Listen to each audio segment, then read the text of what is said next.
بسم اللہ والصلاۃ والسلام علی رسول اللہ وعلی آلہ واصحابہ اجمعین۔ محترم سامعین و ناظرین، پہلے یہ سماعت فرمائیں۔ ہم آپ کو بخاری کی حدیث سناتے ہیں جو آپ کے گلے میں اٹکے گی۔ صحیح بخاری 2812۔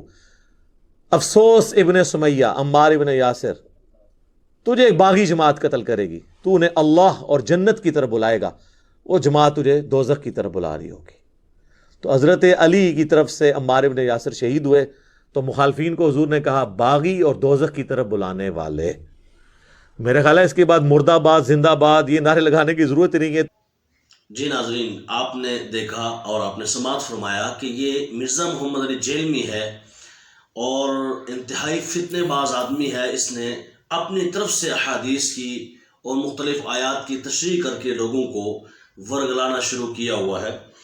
ابھی یہ ایک حدیث پاک پیش کرتا ہے اور سامنے والی چیز پیش نہیں کرتا۔ کوئی بندہ کہے جی یہ بندہ چور ہے اور آپ تحقیق کیے بنا کہ یہ چور ہے یا کہ نہیں ہے، معاملہ اصل میں کیا ہوا تھا، تو لہذا تحقیق بہت ضروری ہے۔ یہ دیکھیے حدیث پاک پڑھتا ہے، اور یہ حدیث پاک کون سی ہے؟ میرے سامنے اس ٹائم صحیح بخاری کا حدیث پاک ہے، حضرت عمار بن یاسر رضی اللہ تعالیٰ عنہ کے حوالے سے کہ ویح عمار تقتلہ الفئۃ الباغیہ عمار یدعوہم الی اللہ ویدعونہ الی النار۔ یہ حدیث پاک پڑھتا ہے، کہتا ہے کہ حضور نے فرمایا اے عمار ابن یاسر، تجھے باغی جماعت قتل کرے گی، تو انہیں اللہ اور جنت کی طرف بلائے گا اور وہ تجھے جہنم کی طرف بلا رہی ہوگی۔ یہ حدیث پاک صحیح ہے، بالکل ہم اس کو بعین ہی مانتے ہیں، الف سے لے کے یا تک، اور 100% سچا مانتے ہیں۔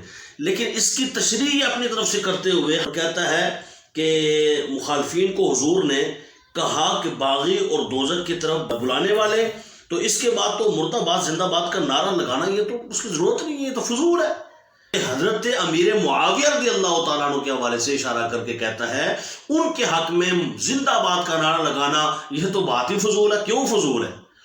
ایک طرف دیکھتے ہو تمہیں یہ حدیث پاک سمجھ نہیں آئی، دراصل اس سے مراد وہ باغی گروہ تھا جو حضرت امیر معاویہ رضی اللہ تعالیٰ عنہ کے ساتھ منافقین کا گروہ تھا، جیسے کہ مولا علی کے ساتھ بھی منافقین کا ایک گروہ تھا جو مولا علی کے ساتھ بھی دیتا تھا بظاہر، اور ادھر باتیں بھی کرتا تھا، مخبری بھی کرتا تھا اور ان کے خلاف بھی باتیں کرتا تھا۔ یہی اسی طرح کا ایک گروہ حضرت امیر معاویہ رضی اللہ عنہ کے ساتھ تھا جس نے حضرت عمار بن یاسر کو قتل کیا، اور جس کے بارے میں حضور نے فرمایا تھا کہ یہ والا گروہ جو حضرت امیر معاویہ رضی اللہ عنہ کے ساتھ منافقین کا گروہ ہے، یہ گروہ ٹھیک نہیں۔ جیسے میں اور آپ ہم لوگ کہتے رہتے ہیں یار فلاں کے ساتھ بندے نہیں ٹھیک ہیں، یار فلاں جو گروہ ہے نا اس میں، اب اس گروہ میں سارے مراد نہیں ہوتے بلکہ اس میں وہ خاص طبقہ ہوتا ہے جو منافقین کا ہوتا ہے، تو حضور نے بھی ایسے ہی فرمایا۔ اور اگر ایسا نہیں ہے تو اس حدیث پاک کا جواب لائیں صبح قیامت تک یہ مرزا محمد علی جیلمی اور اس کی ضروریت اس کا جواب نہیں دے سکیں گے۔ حدیث پاک نبی دو عالم صلی اللہ علیہ وآلہ وسلم کی حضرت امیر معاویہ رضی اللہ تعالیٰ عنہ کے متعلق کیا ہے دیکھیے گا۔ حضرت امام حسن نے صلح فرمائی تو اس حوالے سے حضور نے پہلے ہی فرما دیا تھا، جیسے عمار بن یاسر رضی اللہ تعالیٰ عنہ کے متعلق فرمایا تھا تو حضرت امیر معاویہ کے متعلق بھی پہلے ہی فرمایا تھا۔ اور کیا تھا؟ فقال النبی صلی اللہ علیہ وآلہ وسلم ابنی ھذا سید، حضرت امام حسن کے بعد فرمایا کہ یہ جو میرا بیٹا حسن ہے نا یہ سید، لعل اللہ ان یصلح بہ بین فئتین من المسلمین، یہ مسلمانوں کی دو جماعتوں کے درمیان صلح کروائے گا، مسلمانوں کی جماعتوں کے درمیان صلح کروائے گا۔ یہ دیکھیے بخاری شریف، یہ دیکھیے حدیث پاک، یہ صلح کروائے گا کس کے درمیان؟ دو مسلمانوں کی جماعتوں کے درمیان۔ تو یہ صلح کس نے کروائی؟ حضرت امام حسن نے۔ کس کی کروائی؟ اپنے حضرت علی کرم اللہ تعالیٰ وجہ کریم۔ ایک گروہ تو ادھر تھا اور دوسرا کون سا تھا؟ وہی گروہ جس کے بارے میں حضور نے فرمایا تھا کہ یہ ہے مسلمانوں کا گروہ، جس کو آپ حدیث پاک کی روشنی میں کہہ رہے ہیں جو حضور نے فرمایا کہ باغی گروہ تمہیں قتل کرے گا، تو اگر اس باغی گروہ سے پورے کا پورا گروہ موجود ہے تو پھر وہ کون ہے جس گروہ کے بارے میں حضور نے فرمایا وہ مسلمانوں کے درمیان صلح کروائے گا؟ کیوں؟ اس لیے کہ اگر آپ کہیں جی ہم مسلمان تو ہم مانتے ہیں، کیوں نہیں جی مسلمان تو، جس طرح یہ حاشیہ آرائی کرتے ہوئے مزید کہتا ہے مسلمان تو مانتے ہیں، تو میں کہتا ہوں کیسے مسلمان مانتے ہو؟ قرآن پاک کو تو تم اگر مانتے ہو تو قرآن تو ان کو ایسا مسلمان مانتا ہے، فرمایا جو فتح مکہ سے پہلے ایمان لائے، جو فتح مکہ کے بعد ایمان لائے، یعنی امیر معاویہ سمیت جو ایمان لائے فرمایا ان سے کل وعد اللہ الحسنى، اللہ نے جنت کا وعدہ کر لیا۔ پھر جب یہ پڑھیں گے کہتے نہیں جنت کا وعدہ تو کیا ہے لیکن اپنی سزا بھگتنے کے بعد جائیں گے، یہ ہوگا وہ ہوگا۔ ایسے خبیثوں کے لیے، ایسے بدباطنوں کے لیے، ایسے بے غیرتوں کے لیے اللہ تبارک و تعالی نے بڑا علاج فرمایا۔ اسی آیت کے آگے فرمایا واللہ بما تعملون خبیر، اللہ تبارک و تعالی جانتا ہے کہ یہ بعد میں کچھ لغزشیں ان سے ہوں گی، ان کے اعمال ایسے ہوں گے، کچھ صحابہ سے ایسے معاملات ہوں گے۔ فرمایا ان سب کو مد نظر رکھتے ہوئے بھی اللہ تعالیٰ فرماتا ہے جاؤ سب کو معاف کرتے ہوئے قطعی جنت کا وعدہ فرما لیا۔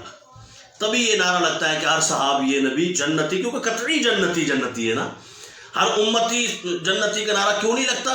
اس لیے کہ امتی تو جہنم، جو گناہگار ہیں اللہ تعالیٰ جن کو جہنم دے گا وہ جہنم جا کے پھر جنت جائیں گے، اور صحابی تو لمحے بھر کے لیے بھی جہنم نہیں جائے گا بلکہ ڈائریکٹ جنت چلا جائے گا۔ اور یہ قرآن کا وعدہ ہے لا يسمعون حسیسها اولئک عنها مبعدون، وہ تو جہنم کی بھنک بھی نہیں سنیں گے، آواز بھی نہیں سنیں گے، جہنم جانا تو دور کی بات۔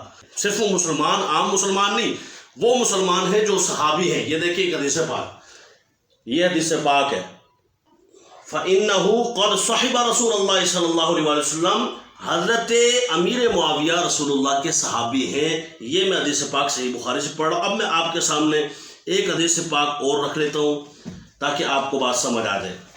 یہ دیکھیے جامع ترمذی ہے، 3862 حدیث پاک کا نمبر ہے۔ یہ کہتا ہے نا بس اب تو فلانا زندہ باد اور فلانا مرد آباد، اس نعرے کی تو اب گنجائش ہی باقی نہیں ہے، ضرورت ہی نہیں ہے۔ کیوں ضرورت نہیں ہے؟ خدا کی قسم صبح قیامت تک صحابہ زندہ باد کا نعرہ لگتا رہے گا۔ صحابہ زندہ نہیں ہے تو زندہ ہے کون؟ جن کے صدقے رب زندگیاں دیتا ہے۔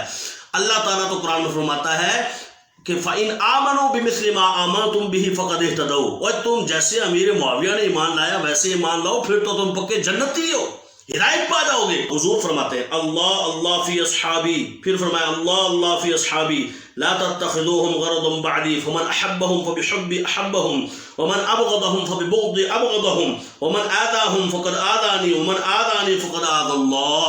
فرمایا میرے صحابہ کے متعلق ہمیشہ زبان کھولتے ہوئے ڈر ڈر کے بات کرنا، کہیں کوئی بے ادبی کے جملے نہ نکل جائیں، کوئی گستاخی کے جملے نہ نکل جائیں، کبھی تان و تشنیع کا دروازہ مت کھولنا میرے صحابہ کے متعلق۔ فرمایا ڈرتے رہنا، کیوں؟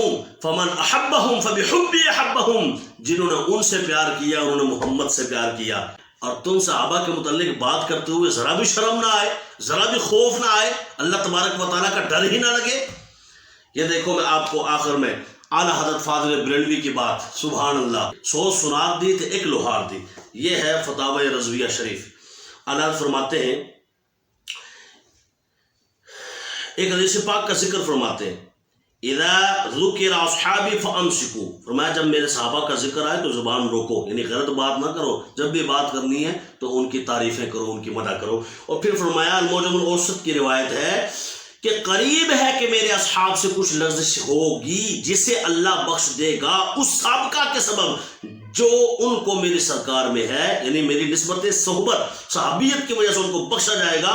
پھر اس کے بعد ان کے بعد کچھ لوگ آئیں گے، یہی مرزا محمد علی جیلمی کی طرح فرمایا کچھ لوگ آئیں گے جن کو اللہ تعالیٰ ناک کے بل جہنم میں اوندا کر دے گا۔ یہ وہ ہیں جو ان کی لغزشوں کے سبب صحابہ پر تان کریں گے۔ اللہ عز و جل نے تمام صحابہ سید عالم صلی اللہ علیہ وسلم کو قرآن عظیم میں 2 قسم کیا، مومنین قبل فتح مکہ و مومنین بعد فتح مکہ۔ پھر آگے فرماتے ہوئے کہ بھئی وَكُلًّا وَعَدَ اللَّهُ الْحُسْنَى، سب سے اللہ نے بھلائی کا وعدہ فرما لیا، اور ساتھ ہی ان کے افعال کی تفتیش کرنے والوں کا منہ بند فرما دیا۔ وَاللَّهُ بِمَا تَعْمَلُونَ خَبِيرٌ، اللہ خوب جانتا ہے جو کچھ تم کرنے والے ہو۔ اور بے شک امام مجتبی حسن مجتبی رضی اللہ تعالیٰ عنہ نے امیر معاویہ رضی اللہ تعالیٰ عنہ کو خلافت سپرد فرمائی۔ خلافت، جو لوگ کہتے ہیں نہیں خلافت نہیں سپرد فرمائی، وہ خلافت نہیں تھی، تو پھر یہ اعلیٰ حضرت کیا لکھ رہے ہیں؟ یا تو اعلیٰ حضرت کے نام لینا چھوڑ دو نا، شعر اعلیٰ حضرت کے پڑھ کے ساری دنیا سے پیسے وصول کرتے ہو، چندے وصول کرتے ہو، اور پھر اعلیٰ حضرت کا نام لیتے ہو۔ یہ کچھ میں دبے لفظوں میں اشارے میں کسی اور کی طرف اشارہ کر رہا ہوں، شرم آنا چاہیے ایسے لعینوں کو بھی۔ اعلیٰ حضرت فرماتے ہیں امیر معاویہ کو خلافت سپرد فرمائی، اور اس سے صلح و بندش جنگ مقصود تھی، اور یہ صلح و تفویض خلافت اللہ اور رسول کو پسند سے ہوئی۔ اللہ کریم ہمیں سمجھنے کی توفیق عطا فرمائے۔ اور یہ جو لعین مرزا محمد علی جیلمی ہے، اس کو بھی یہ بات پہنچائیں کہ کاش وہ دونوں تصویر کا رخ دیکھے کہ جہاں باغی گروہ فرمایا اس سے مراد کون تھا، اور یہ جس کے لیے کہا گیا اس سے مراد کون تھا۔